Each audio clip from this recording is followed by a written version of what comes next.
Hello అండి, అందరికీ నమస్కారం. అందరూ ఎలా ఉన్నారు? బాగున్నారని అనుకుంటున్నాను. నా ఛానల్లో వచ్చేటువంటి వైశాఖ మాస పురాణాన్ని అందరూ వింటున్నారని అనుకుంటున్నాను. శ్రీ మహాగణాధిపతయే నమః. శ్రీకృష్ణ పరబ్రహ్మణే నమః. వైశాఖ మాసం 4వ రోజు పురాణానికి అందరికీ స్వాగతం.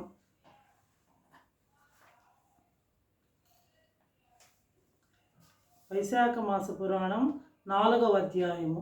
ఈ 4వ అధ్యాయంలో ముఖ్యంగా ఏం చెప్పబడుతుంది అంటే వైశాఖ ధర్మ ప్రశంసల గురించి చెప్పబడుతుంది. నారద మహర్షిని అంబరీష మహారాజు మహర్షి వైశాఖ మాసమున చేయతగని ధర్మములను దయ ఉంచి వివరింపమని కోరెను. అప్పుడు నారద మహర్షి ఇట్లనెను: అంబరీష మహారాజా, నీకు గల ధర్మాసక్తికి మిక్కిలి సంతోషం కలుగుతున్నది, వినుము. అంటే అంబరీష మహారాజు ఏమడిగాడంటే, ఈ కార్తీక మాసంలో చేయాల్సినవేంటి, తగనవేంటి, కాబట్టి నాకు వివరించాల్సింది అని చెప్పి నారద మహర్షిని కోరడం జరిగిందనమాట. అప్పుడు నారద మహర్షి చెప్తున్నాడు, వినండి. నూనెతో తలంటుకొని చేయు అభ్యంగ స్నానము, పగటి నిద్ర, కంచు పాత్రలో భుజించుట ఇవి పనికిరావు. ఏ మాసంలో? వైశాఖ మాసంలో. అంటే మనం తలంటుకొని నూనె అంటుకొని స్నానం చేస్తాం కదా, అలాంటి అభ్యంగన స్నానము, పగటిపూట నిద్రించడం, కంచు పాత్రలో భుజించడము ఇవి పనికిరాదు. అంటే కంచు పాత్రలో తింటే ఇదని కాదు, ఈ వ్రతం చేసేవాళ్ళు, వైశాఖ మాస వ్రతం చేసేవాళ్ళు కంచాల్లో తినకూడదు, ఆకుల్లో తినాలి, అరటి ఆకు ఇలాంటి వాటిల్లో తినాలని నారద మహర్షి యొక్క అభిప్రాయం అన్నమాట. అరటి ఆకు, విస్తరాకు, తామరాకు మున్నగు ఆకుల ఎందు భుజింపవాలని నారద మహర్షి యొక్క అభిప్రాయం. ధనవంతులైతే బంగారు వెండి పాత్రల్లో భుజిస్తారు, సామాన్యులు కంచు పాత్రల్లో భుజిస్తారు. వెనకటి రోజుల్లో అయితే మంచి ఉన్నవాళ్ళు ధనవంతులైతే బంగారు వెండి పాత్రలో తింటే, సామాన్య మానవులు కంచు పాత్రల్లో భుజించేటువంటి వాళ్ళు. కాబట్టి ఈ వైశాఖ మాస స్నాన నియమాలు, వ్రతాలు చేసేటువంటి వాళ్ళు వీటిల్లో భుజించకుండా ఆకుల్లోనే భుజించాలి అని చెప్పి నారద మహర్షి చెప్పడం జరుగుతుందన్నమాట. ఇంకా వైశాఖ మాసంలో ఏమేమి పనులు చేయకూడదు అంటే, మంచంపై పరుండుట, గృహస్నానం అంటే మన ఇంటిలో బకెట్లలో అలా ఉండే నీళ్ళు అనమాట. నిషిద్ధములైన ఆహారములను, ఉల్లి మొదలైన వారిని భుజింపకుండుట అను 8 వైశాఖ మాస వ్రతము చేయువారు మానవలను. ఇలాంటివి చేయకూడదనమాట.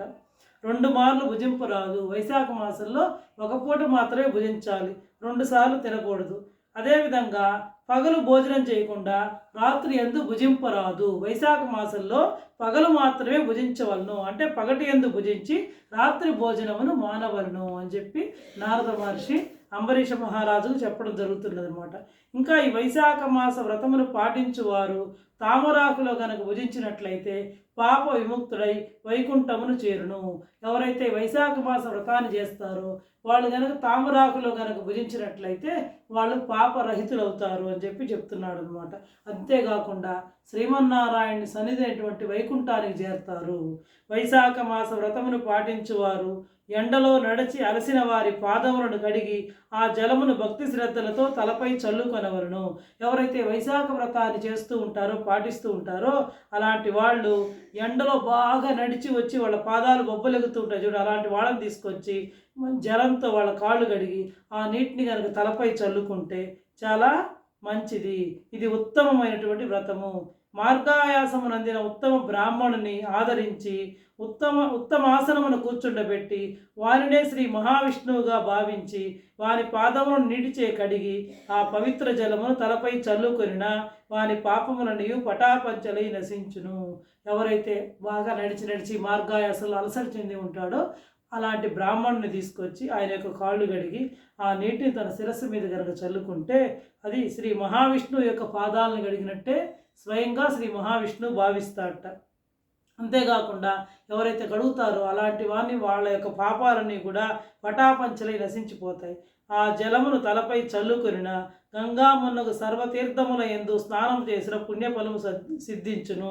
అంతేకాకుండా ఆ బ్రాహ్మణుని యొక్క కాళ్ళు కడిగి ఆ నీటిని కనుక మన తలపై శిరస్సుపై చల్లుకుంటే మనకు ఎంతటి పుణ్యం లభిస్తుందంటే, గంగా మొదలగు అన్ని తీర్థాల యందు స్నానం చేస్తే ఎంతటి పుణ్యఫలం లభిస్తుందో అంతటి పుణ్యఫలం లభిస్తుంది. ఇంకా విష్ణు ప్రీతికరమైనటువంటి వైశాఖ మాసం మనం మొదటి నుంచి చెప్పుకుంటున్నాం. వైశాఖ మాసానికి మాధవ మాసం అని పేరు. విష్ణు ప్రీతికరము, శ్రీహరి వాటిని ఎక్కువగా పూజించాలి, అంటే శ్రీ లక్ష్మీనారాయణని ఎక్కువగా పూజించాలి అని చెప్పి. కాబట్టి విష్ణు ప్రీతికరమైన వైశాఖ మాసంలో నదీ తటాకాది స్నానం చేయక, అంటే నదుల్లో కానీ చెరువుల్లో కానీ స్నానం చేయకుండా, తామరాకు మున్నగు ఆకుల ఎందు ఆహారమును భుజింపక, విష్ణు పూజనము లేక కాలము గడిపిన ప్రాణి గాడిద గడుపున పుట్టి తర్వాత జన్మ ఎందు కంచరగాడిదగా జన్మించును. ఎవరైతే ఈ వైశాఖ మాసంలో నదుల్లో కానీ చెరువుల్లో కానీ స్నానం చేయకుండా, తామరాకు అరిటాకు ఇలాంటి వాటిల్లో భుజించకుండా, విష్ణు పూజ చేయకుండా అలా కాలం గడుపుతూ ఉంటారో అలాంటి వాళ్ళు గాడిద గడుపున పుట్టి తర్వాత జన్మలో మళ్ళా కంచరగాడిదగా జన్మిస్తారట. ఆరోగ్యవంతుడై ఉండి దృఢ శరీరము కలిగి స్వస్థుడై ఉన్నను వైశాఖమున గృహస్నానము చేసినచో నీచ జన్మనందును. అంతేకాకుండా మంచి ఆరోగ్యంగా ఉండి అన్ని ఓపికలుండి వైశాఖ మాసంలో నదికి కానీ చెరువులకు కానీ వెళ్లకుండా ఇంట్లోనే కనుక స్నానం కనుక చేసినట్లయితే అలాంటి మానవుడు కూడా చాలా నీచ జన్మను ఎత్తుతాడు. తర్వాత బహిస్నానం అంటే నదీ తటాకాదుల్లో చేసినటువంటి స్నానం. నదీ తటాకాదుల్లో చేయని వాడు 100 మార్లు సునక జన్మనందును. ఎవరైతే వైశాఖ మాసంలో నదుల్లో కానీ చెరువుల్లో కానీ స్నానం చేయకుండా ఉంటారో అలాంటి వాళ్ళు కుక్క జన్మనిస్తారట. తర్వాత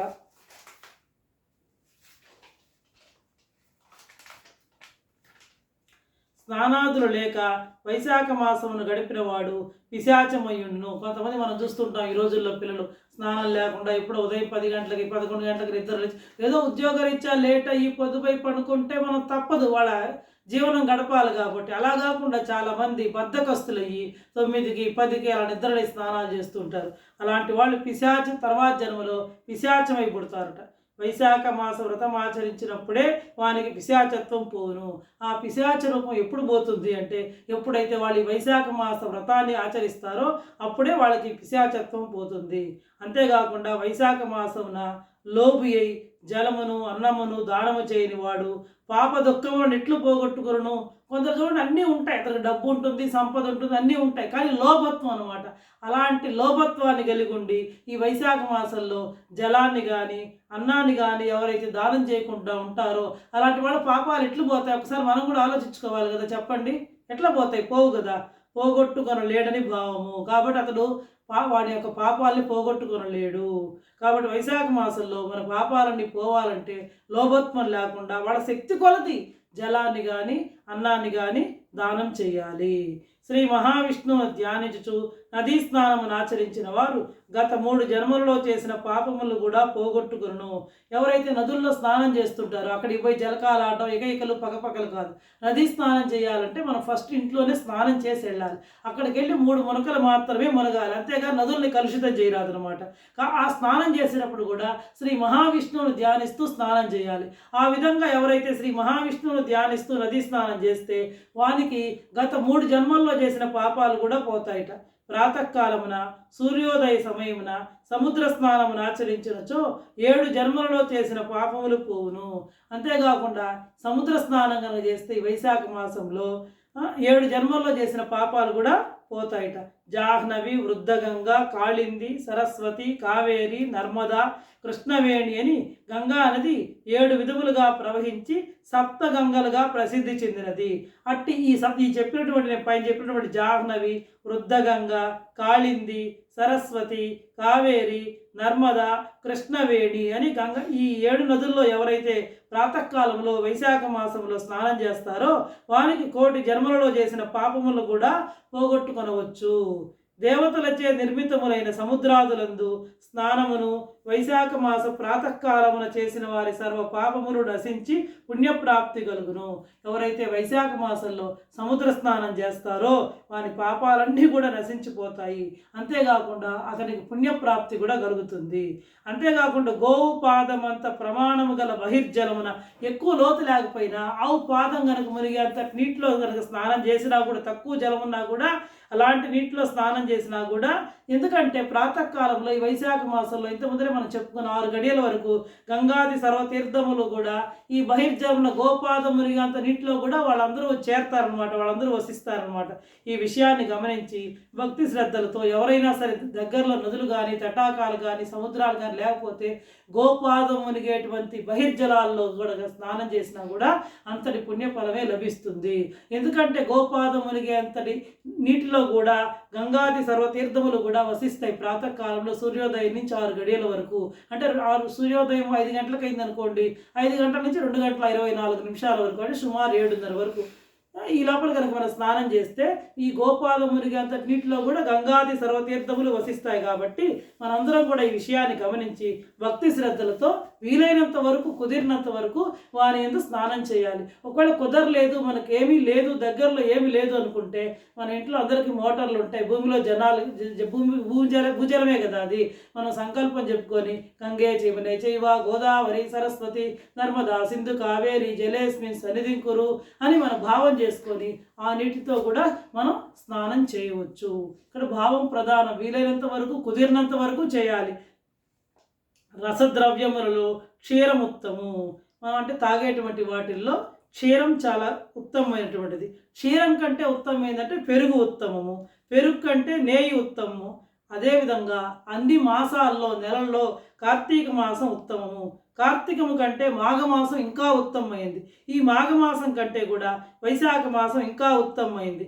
ఇట్టి వైశాఖమున చేసిన పుణ్యకరమైన వ్రతము దానము మునుగనవి వటవృక్షం అంటే మర్రి చెట్టు వలె మరింతగా పెరుగుతాయి. మర్రి చెట్టు శాఖోపశాఖలుగా ఎట్లా విస్తరిస్తుందో ఈ వైశాఖ మాసంలో కూడా మనం చేసేటువంటి దానము స్నానము వ్రతము ఇవన్నీ కూడా చాలా ఎక్కువ పుణ్యఫలాన్ని ఇస్తాయి అని దీని అర్థం. నేను మీకు మొదటి నుంచి చెప్తూ ఉన్నా. ఎందుకంటే కార్తీక మాసంలో కొంచెం మనకు చలిగా ఉంటుంది, శరీరం కూడా సహకరించదు స్నానం చేయాలంటే. అదేవిధంగా మాఘమాసంలో కూడా కొంచెం ఇంచుమించుగా కార్తీక మాసం చల్లేకపోయినా కొంచెం అలాగే ఉంటుంది.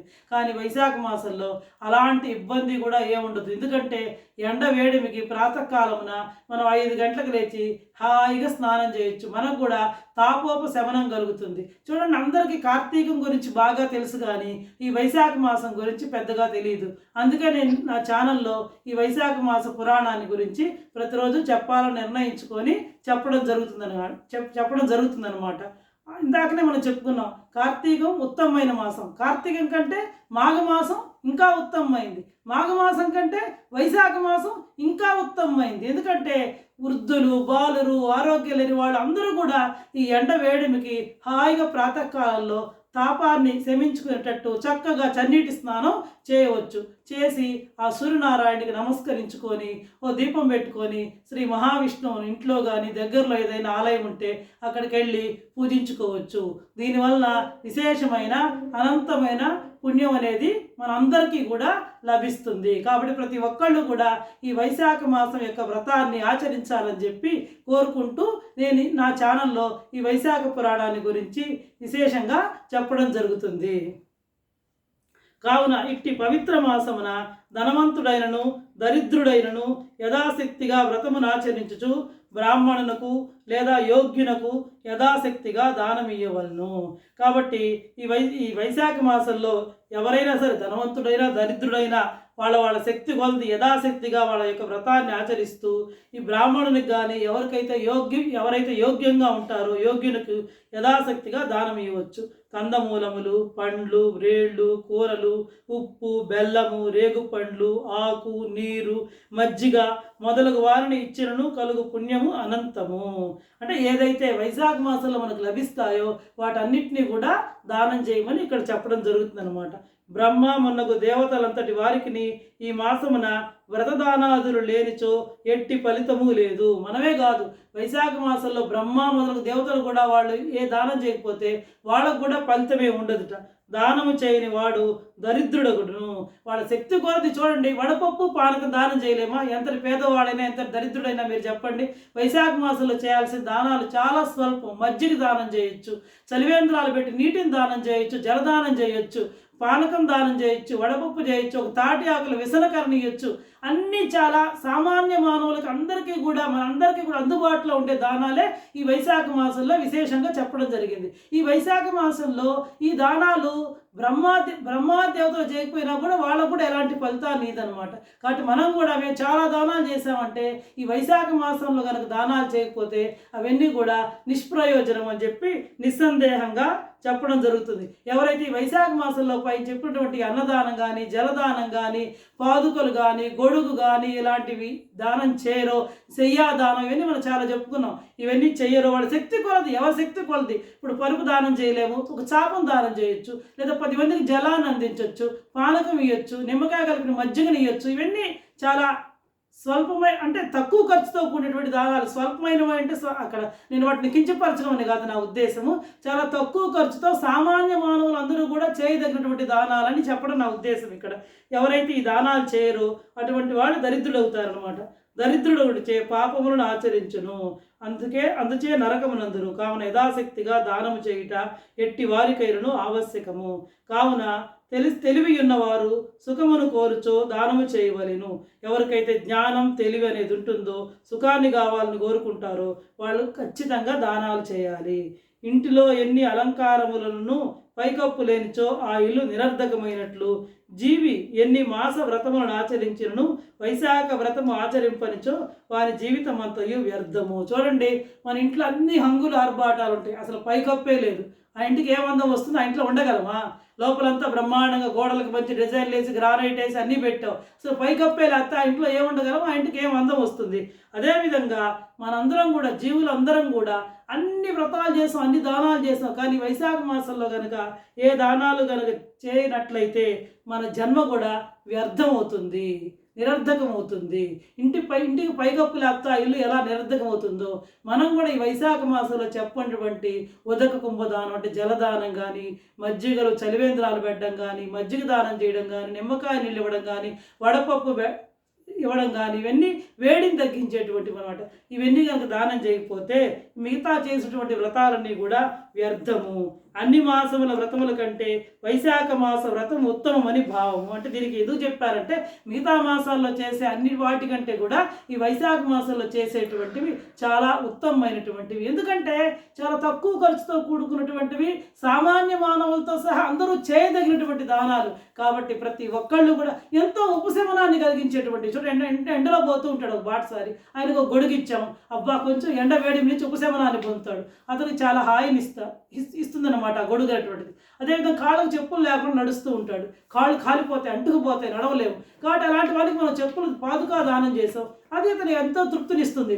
దానివల్ల మనం పొందే ఫలితం కూడా అనంతము. కాబట్టి ఈ వైశాఖ మాసంలో చెప్పేటువంటి దానాలు ప్రతి ఒక్కళ్ళు చేయవచ్చు, సామాన్య మానవులతో సహా అందరూ కూడా చేయవచ్చు. నేను ఎందుకు పదే పదే చెప్తున్నానంటే అందరూ కూడా ఈ వైశాఖ మాసం వ్రతం ఆచరించి వాళ్ళ శక్తి కొలది ఇలాంటి స్వల్ప ఖర్చుతో కూడినటువంటి దానాలన్నీ కూడా చేసి వాళ్ళు కూడా అందరూ కూడా ముక్తి పదం పొందాలని కోరుకుంటూ చెప్తున్నాను అన్నమాట.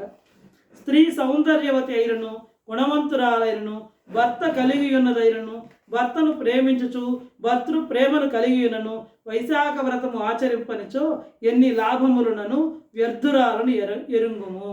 స్త్రీ ఎంత అందగత్తైనటువంటిదైనా, మంచి గుణవంతురాలైనా, భర్త ఉన్నప్పటికీ, భర్త కలిగి ఉన్న ఆమెనా భర్తను ప్రేమించుచు భర్తృ ప్రేమను కలిగి ఉన్నప్పటికీ కూడా ఈ వైశాఖ మాస వ్రతాన్ని కనుక ఆచరించకపోతే ఎన్ని లాభాలున్నా కూడా వ్యర్థురాలను ఎరుంగుము.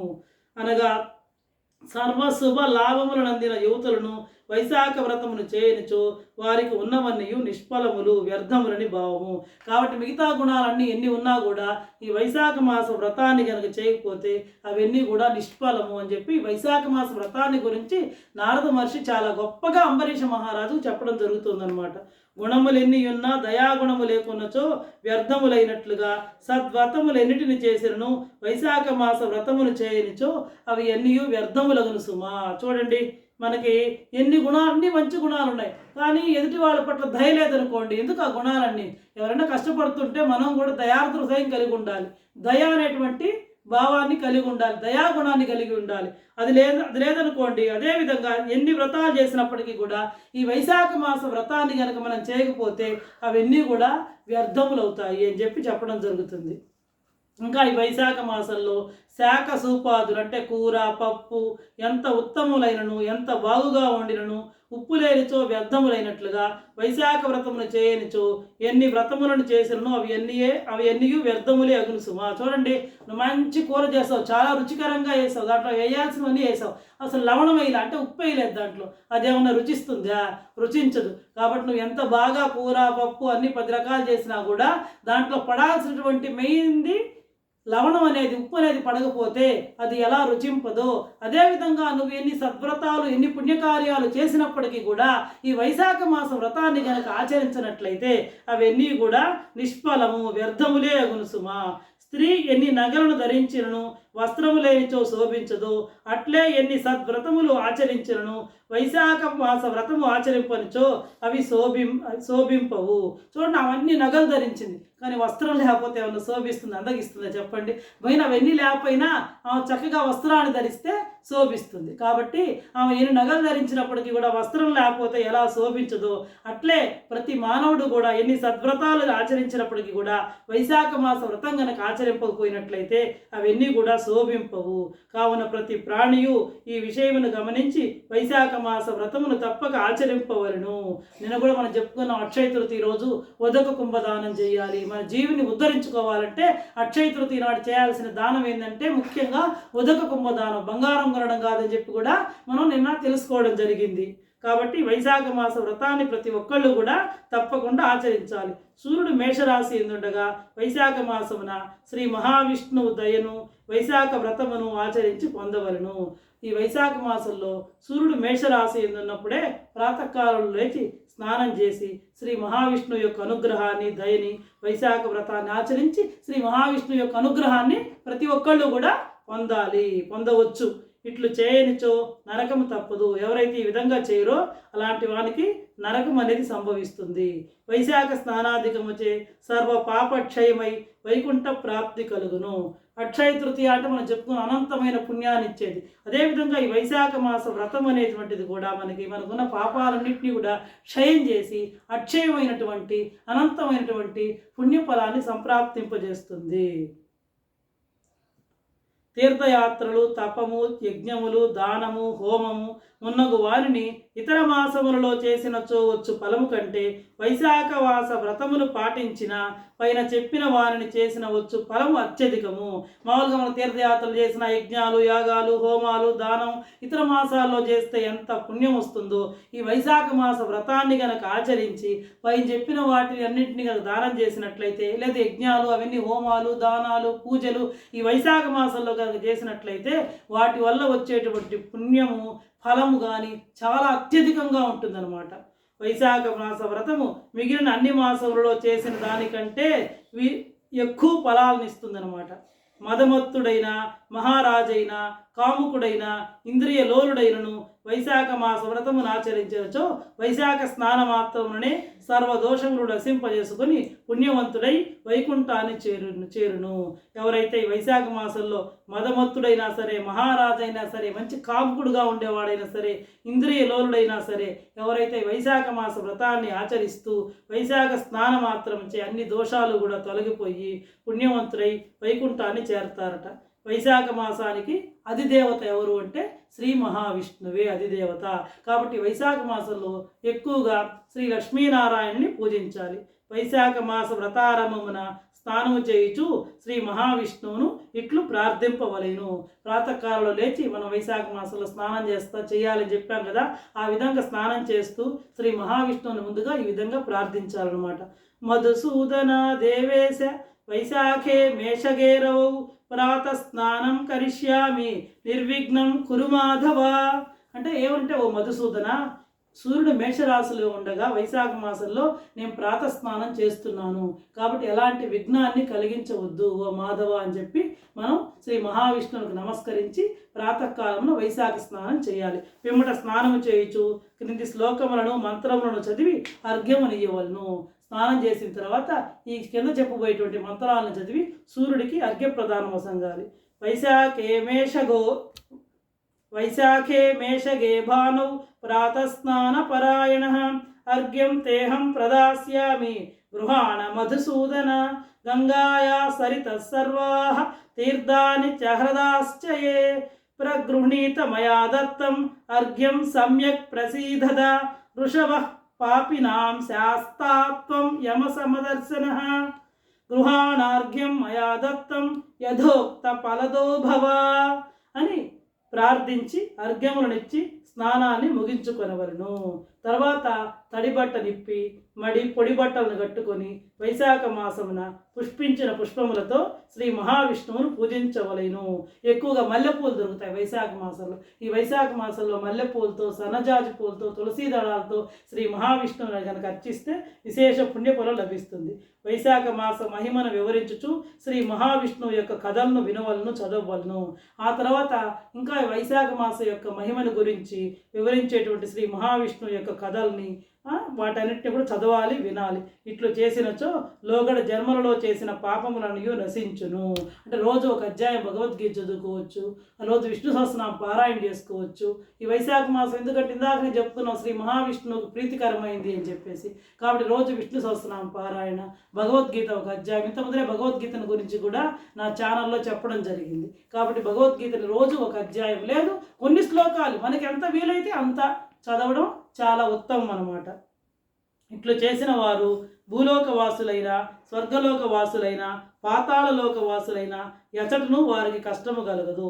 ఈ విధంగా ఎవరైతే వైశాఖ మాస మహిమను వివరించేటువంటి శ్రీ మహావిష్ణువు కథను వింటారో, చదువుతారో వాళ్ళకి ఇంత ముందర జన్మల్లో చేసినటువంటి పాపాలన్నీ కూడా నశించి ముక్తి లభిస్తుంది. వాళ్ళు ఏ లోకవాసులైన, భూలోకవాసులైనా, పాతాళలోకవాసులైనా, స్వర్గలోకవాసులైనా సరే వాళ్ళందరికీ కూడా ముక్తి లభిస్తుంది. వాళ్ళు ఎక్కడ ఉన్నా సరే వాళ్ళ కష్టం కలగదు.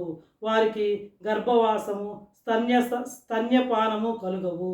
వాళ్ళకంటే ఏంటంటే పునర్జన్మ అనేది ఉండదు. మళ్ళీ జన్మ రావాలంటే మనం తల్లి గర్భంలో 9 మాసాలు ఉండాలి, తల్లి యొక్క పాలు తాగాలి. అలాంటి బాధలన్నీ కూడా వాళ్ళకు ఉండవు.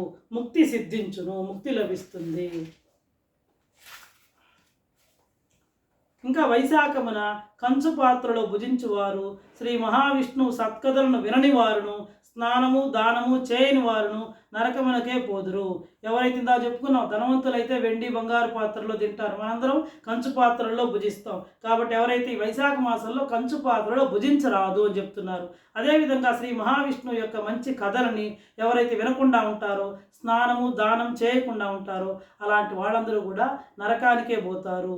బ్రహ్మహత్య మున్నగు పాపములకు ప్రాయశ్చిత్తము కలదు, కానీ వైశాఖ స్నానము వ్రతము చేయని వానికి పాపమును ప్రాయశ్చిత్తము లేదు.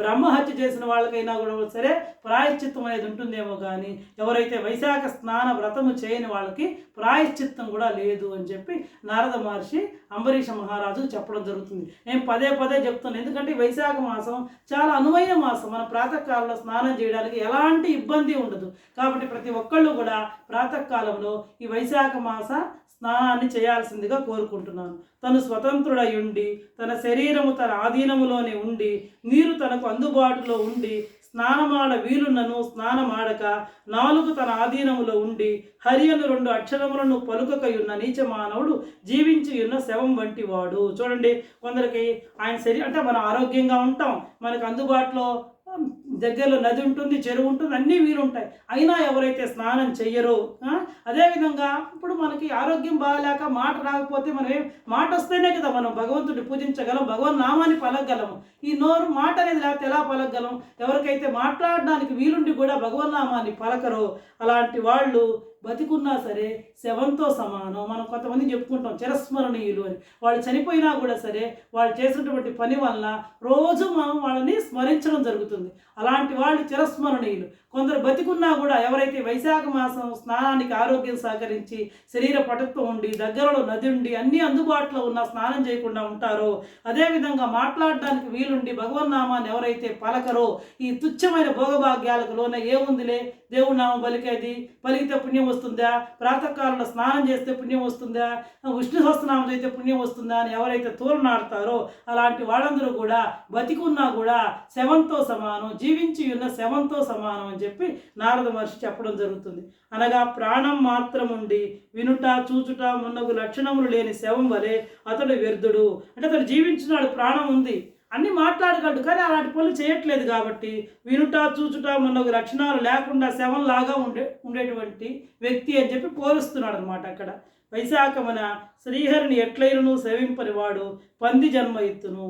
ఈ వైశాఖ మాసంలో శ్రీ మహావిష్ణువుని ఎవరైతే పూజించకుండా ఉంటారో అతడు తర్వాతి కాలంలో పంది జన్మనిస్తాడట.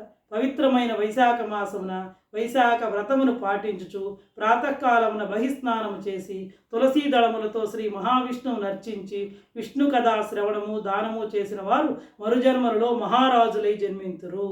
ఎవరైతే వైశాఖ మాస వ్రతాన్ని పాటిస్తూ ప్రాతకాలంలో సూర్యుడు మేషరాశి ఎదురు ఉన్నప్పుడు నదిలో కానీ తటాకంలో కానీ చెరువులో కానీ ఒకవేళ అవన్నీ మనకు దగ్గర లేకపోతే, నేను అదే చెప్పాను, ఒక బకెట్ నీళ్ళల్లో అయినా సరే నీళ్లు పట్టుకొని దాంట్లో గంగా యమున గోదావరి సరస్వతిని మనం ఆవాహన చేసి ఆ నీటిని కనుక ప్రాతకాలంలో స్నానం చేస్తే అంతటి పుణ్యఫలమే లభిస్తుంది. ఆ స్నానం చేసిన తర్వాత మంచి ఉతికిన బట్టలు కట్టుకొని శ్రీ మహాలక్ష్మీనారాయణుని తులసీ దళాలతోటి మల్లెపూలతోటి సన్నజాజి పూలతోటి బిల్వదళాలతోటి ఎవరైతే పూజిస్తారో, విష్ణు కథాశ్రవణం ఎవరైతే చేస్తారో, విష్ణు సహస్రనామ పారాయణ, భగవద్గీత ఇలాంటివి ఎవరైతే గానం చేస్తారో అలాంటి వాళ్ళందరూ కూడా మరుజన్మల్లో మహారాజులై జన్మిస్తారు.